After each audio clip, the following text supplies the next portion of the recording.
देख रहे हैं सिटी इंडिया न्यूज चैनल हक की आवाज। पैराडाइज फंक्शन पैलेस महबूब नगर।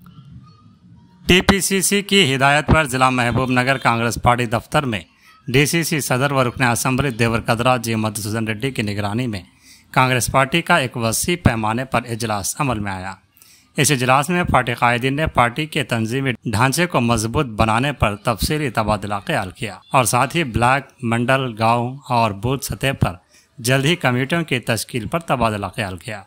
बादजा मुनाकिदा सहाफती कॉन्फ्रेंस से जी मधुसूदन रेड्डी ने खिताब करते हुए कहा कि गाँव, मंडल और ब्लॉक की सतह पर नए कमेटी मेंबरान की तकर्री का अमल जल्द ही शुरू हो जाएगा और जिन लोगों ने पार्टी के लिए सख्त मेहनत की है उन्हें ओहदे मिलेंगे। मधुसूदन रेड्डी ने इस मौके पर बीआरएस मीटिंग को लेकर कहा कि इस मीटिंग में उन लोगों ने शिरकत की थी जिन्हें रकम अदा की गई थी और ये मीटिंग सिर्फ कांग्रेस पार्टी और चीफ मिनिस्टर पर तनकीद करने के लिए मुनाकिद की गई थी। उन्होंने कहा कि मुफ्त बस स्कीम पर तनकीद करना ख़वातीन की तौहीन है और यह कि केसीआर ने कांग्रेस पर तनकीद करने के अलावा एक भी अच्छा लफ्ज़ नहीं कहा जो तरक्की के लिए मुफीद हो। उन्होंने इस मौके पर केसीआर से सवाल किया कि आपको तकलीफ़ क्यों हो रही है, क्या ख़वातीन के लिए मुफ्त बस सफ़र, 200 यूनिट मुफ्त बिजली, आरोग्यश्री 10 लाख रुपए तक मुफ्त फराहम करने, 500 में सिलेंडर, धान के लिए 500 बोनस, किसानों का 2 लाख कर्ज माफ़ी और इंदिरा घर देने पर तकलीफ हो रही है। मधुसूदन रेड्डी ने कहा कि केसीआर की कई चालों के बावजूद लोग बीआरएस पर यकीन करने की पोजीशन में नहीं है। कांग्रेस पार्टी आइंदा बल्दियाती इंतखाबात में कामयाबी हासिल करेगी।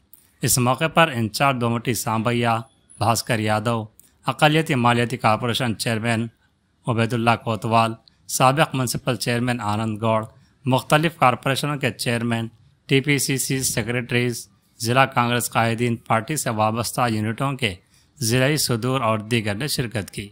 నిన్నటి నుంచి కూడా కొన్ని పేపర్లలో సోషల్ మీడియాలలో వస్తూ ఉంది।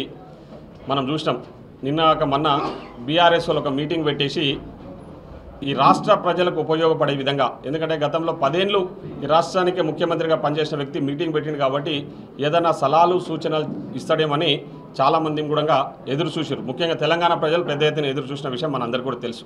కానీ అక్కడ జరిగింది ఏంటంటే వాళ్ళు పెట్టుకున్న మీటింగ్ ఎందుకోసం పెట్టుకున్నారంటే క్లియర్ కట్గా సామాన్య ప్రజలు కూడా ఈరోజు మాట్లాడుకునే పరిస్థితులు ఏర్పడ్డాయి। వాళ్ళు ఓన్లీ కాంగ్రెస్ పార్టీలో ఉన్న ముఖ్యమంత్రిని, మంత్రులను, ఎమ్మెల్యేలను ఈ ప్రభుత్వం మీద అక్కసు వెళ్ళగక్కడానికి మాత్రమే ఆ మీటింగ్ పెట్టుకున్నారు। ముఖ్యంగా కేసీఆర్ గారు మాట్లాడుతూ తెలంగాణను చూస్తే ఆయనకు బాధేస్తూ ఉందంట, తెలంగాణ ప్రజలను చూస్తే ఆయనకు బాధేస్తూ ఉందంట। నేను అడుగుతా ఉన్నా ఈరోజు మా మీడియా మిత్రుల ద్వారా, మీకు ఎందుకు బాధేస్తూ ఉంది? ఈరోజు కాంగ్రెస్ ప్రభుత్వం అధికారంలోకి వచ్చి పారదర్శకంగా ఎక్కడ అవినీతికి తావు లేకుండా పాలన చేస్తున్నందుకు బాధేస్తూ ఉందా? మేము ఇచ్చిన హామీలు నెరవేరుస్తున్నందుకు బాధేస్తూ ఉందా? ముఖ్యంగా మహిళా తల్లులకు ఈరోజు దరిద్రం అని మాట్లాడిండు, అంటే మహిళల గురించి ఎంత తప్పుడుగా మాట్లాడిండో కేసీఆర్ గారు మీరు చూసిరు।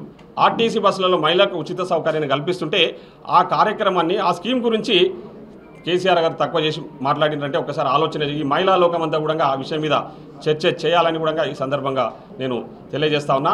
ఈరోజు ఆర్టీసీ బస్సులలో మేము ఉచితంగా మహిళలకు బస్సు సౌకర్యం కల్పించి దాదాపు 5,500 కోట్ల రూపాయలు వారి తరపున మేము ఆర్టీసీ కట్టినందుకు కేసీఆర్ గారికి బాధేస్తూ ఉందా? అదేవిధంగా 200 యూనిట్ల కరెంటు మేము సామాన్య ప్రజలకు బిలో పావర్టీ లైన్ కింద ఉన్న వాళ్ళందరికీ ఇస్తున్నందుకు కేసీఆర్ గారికి బాధేస్తూ ఉందా? 500 రూపాయలకే సిలిండర్ ఇస్తున్నందుకు కేసీఆర్ గారికి బాధేస్తూ ఉందా? ఇందిరమ్మ ఇండ్లు ఇస్తున్నందుకు బాధేస్తూ ఉందా? 22,000 కోట్ల రూపాయలు 25 లక్షల మంది రైతుల అకౌంట్లలో జమ చేసి వాళ్ళ రుణాలు మాఫీ చేసేందుకు కేసీఆర్ గారికి బాధేస్తూ ఉందా? అదేవిధంగా ఈరోజు ముఖ్యంగా పండించిన వడ్లకు, సన్న వడ్లకు మద్దతు ధరతో పాటు బోనస్ ఇస్తున్నందుకు మీకు బాధేస్తూ ఉందా? మరీ ముఖ్యంగా ఏ రాష్ట్రంలో, భారతదేశంలో ఏ రాష్ట్రంలో లేని విధంగా తెలంగాణ రాష్ట్రంలోనే బీద వాళ్ళు కూడా ధనవంతులతో సమానంగా సన్న బియ్యం తిని వాళ్ళు కూడా ఆరోగ్యంగా ఉండాలని మేము సన్న బియ్యం ఇస్తున్నందుకు కేసీఆర్ గారు బాధేస్తూ ఉందని ఈ సందర్భంగా నేను మీ మీడియా మిత్రుల ద్వారా సామాన్య ప్రజలను కూడా అడగదలుచుకున్నా। అంటే ఒక్కసారి దయచేసి ఈరోజు మీకు ఇచ్చిన మాట, ఇది మీ ప్రజాప్రభుత్వం, మీ ప్రభుత్వం మీకోసం ఏర్పాటు చేసిన ప్రభుత్వం కాబట్టి మీరందరూ కలిసి ఏర్పాటు చేసుకున్న ప్రభుత్వం। మీకు ఇచ్చిన హామీలు, ముఖ్యంగా ఎన్నికలలో ఇచ్చిన హామీలు, ఇప్పటిదాకా నేను చెప్పిన స్కీమ్స్ అన్నీ కూడా ఒక్కొక్కటిగా నెరవేర్చుకుంటూ ముందుకు పోతా ఉన్నాం।